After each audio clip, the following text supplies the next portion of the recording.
परी की वरदान की कहानी। एक गांव में नंदू नाम का एक लड़का रहता था जो अपने माता पिता की शिद्दत से सेवा करता था और उनकी हर बात मानता था।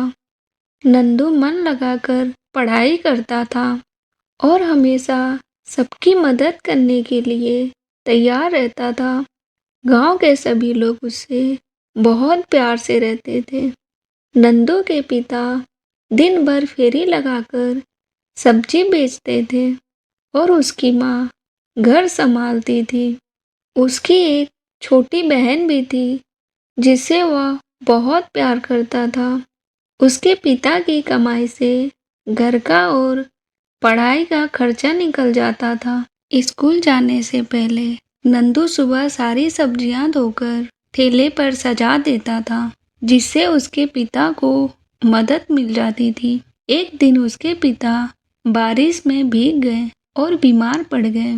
फिर एक दिन अचानक उनकी मृत्यु हो गई। उस हादसे से पूरा परिवार बिखर गया। घर में सभी पैसे पैसे के लिए मोहताज हो गए। नंदू की माँ की तबीयत भी खराब रहने लगी। नंदू समझ नहीं पा रहा था कि कैसे वह परिवार की मदद करे।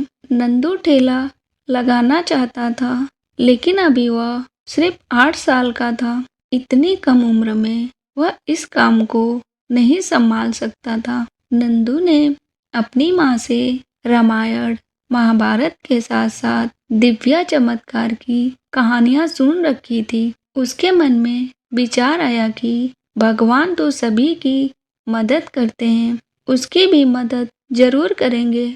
यह सोचकर एक दिन वह मंदिर पहुंच गया। उसने वहां जाकर हाथ जोड़ा और बोला, भगवान, मैं छोटा बालक हूँ, मैं पूजा तो नहीं कर पाऊंगा, लेकिन आपसे एक विनती करता हूँ कि रास्ता दिखाओ। इस तरह नंदू स्कूल जाने के समय रोज मंदिर जाता और भगवान से विनती करता।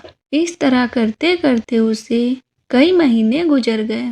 इस दौरान भगवान ने दर्शन नहीं दिए और ना ही परेशानी दूर किए।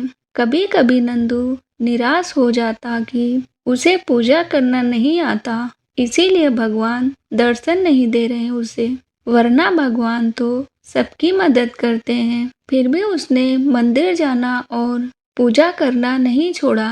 आखिरकार एक दिन देवी माँ को उस नन्हे भक्त पर दया आ गई। एक दिन जब नंदू बिस्तर पर गहरी नींद में सो रहा था तो उसे लगा आकाश से एक तेज रोशनी आ रही है और पूरा कमरा रोशनी से भर गया। कुछ देर बाद उस रोशनी से हाथ में छड़ी लिए नन्ही परी निकली, जो बिल्कुल वैसी ही थी जैसे उसने किताबों में पढ़ा था। नंदू को यकीन नहीं हो रहा था। वह आश्चर्यचकित होकर उसे देखता ही जा रहा था। तभी परी ने मुस्कुराते हुए कहा, नंदू, मैं सच में तुम्हारे सामने खड़ी हूँ। नंदू ने तुरंत कहा, तो क्या तुम परी हो?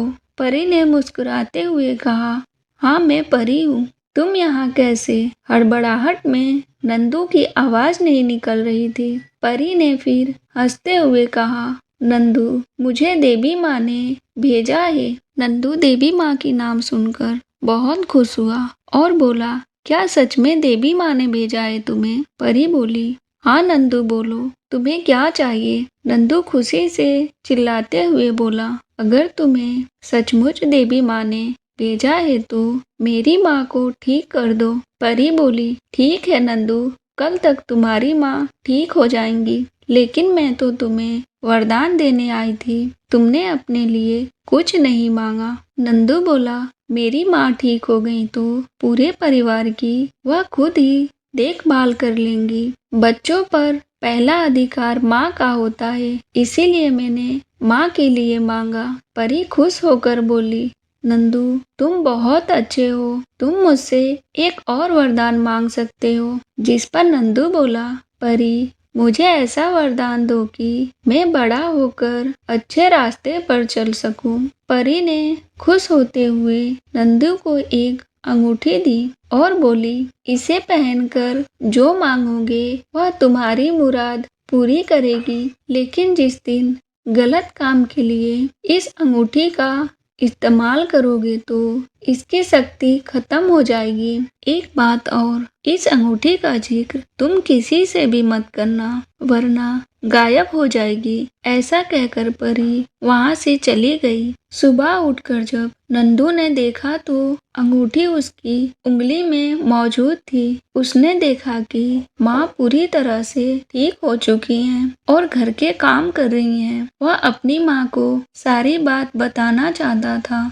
लेकिन फिर परी की बात याद आ गई और वह चुप हो गया। ईमानदारी और मेहनत के बल पर अब उसका परिवार खुशी से रहने लगा। इंसान को लालच कभी नहीं करना चाहिए। कर्म पर विश्वास करने वाले लोगों के लिए कुछ भी असंभव नहीं होता। आगे और भी ऐसी कहानियाँ देखने के लिए प्लीज मेरे चैनल को सब्सक्राइब करें।